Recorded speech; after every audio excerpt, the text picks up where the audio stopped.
డిసిప్లిన్తో నడుచుకోవడానికి కఠినమైన నియమాల్ని పెట్టుకోవాలి. లైన్లో రావాలని అంటే డిసిప్లిన్తో నడుచుకోవాలి. డిసిప్లిన్ లేకుండా మీరు ముందుకు వెళ్ళలేరు. డిసిప్లిన్ అనగా ఒకే దానిని ఒకే సమయంలో ప్రతిరోజు చేయాలి. ఏం జరిగినా సరే డిసిప్లిన్గానే మారుతుంది.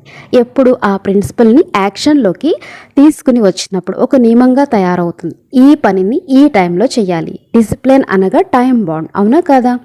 ఫోర్స్ విషయం కాదు, ఇది టైం బాండ్. ఈ రోజుల్లో ఎంత టైం వేస్ట్ చేస్తున్నారని అంటే నియమాల అనుసారంగా జీవితం లేనే లేదు. శ్రీమతంని ఎప్పుడు అనుసరిస్తారు?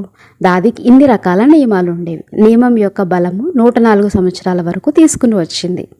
నియమాల యొక్క బలం ద్వారానే శరీరానికి ఇంత శక్తి లభించింది.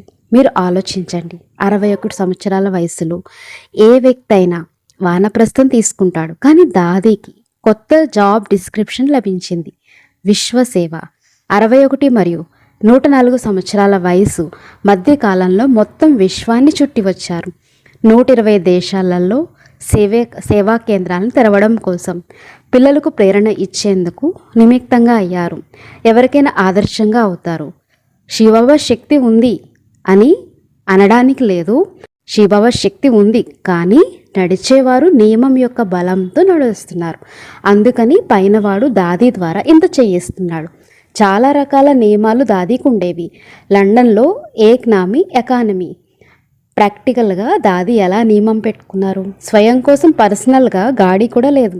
ఎందుకు? ఇంతమంది బాబా పిల్లలు ఉన్నారు కదా, సేవ్ అయిపోతుంది. ఒకరోజు ఒకరు ఒక స్థానానికి తీసుకుని వెళ్తారు, ఇంకొక రోజు ఇంకో స్థానానికి తీసుకుని వెళ్తారు.